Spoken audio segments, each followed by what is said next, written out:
This story took place about 10 years ago. In a small northern town, there was a man named Lucas. He worked in a machine shop on the edge of town, in an old shed that smelled of oil and rust. Lucas was a kind man, always willing to help his neighbors, especially children. He often fixed bicycles, helped with snow removal, and fixed broken things. However, no one knew what was behind that benevolent mask. Lucas grew up alone. He had no parents. He was raised by his strict and old-fashioned grandmother. She rarely spoke of love and happiness. He grew up watching his friends, classmates, and just strangers. Lucas, trying to figure out what made them happy. He longed to know what it meant to love and be loved, but as time went on, his understanding of these feelings became distorted. One fall evening, Lucas was driving home along a deserted highway.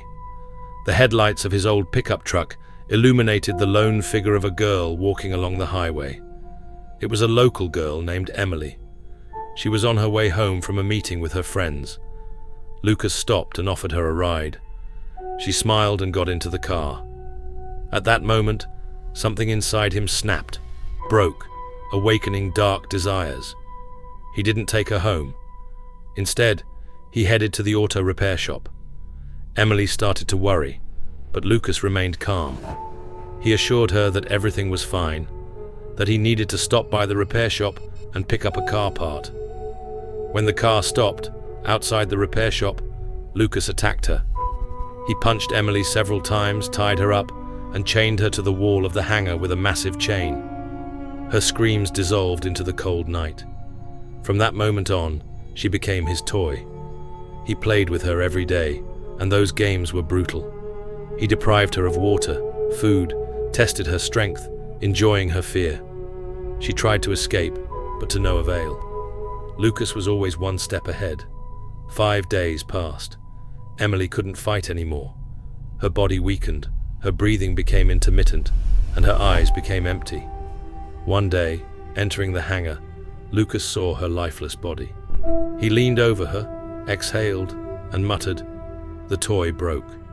He knew they would be looking for her. In a panic, he disposed of the body so that no one would ever find it. The police began to investigate, but there was too little evidence. So they decided to search every house and building in the town, looking for this girl. As they looked around Lucas' auto shop, they froze in fear.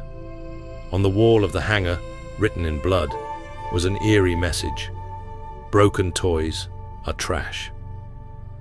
Lucas disappeared.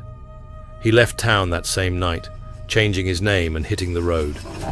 He moved from state to state, from one city to another, leaving behind only a shadow.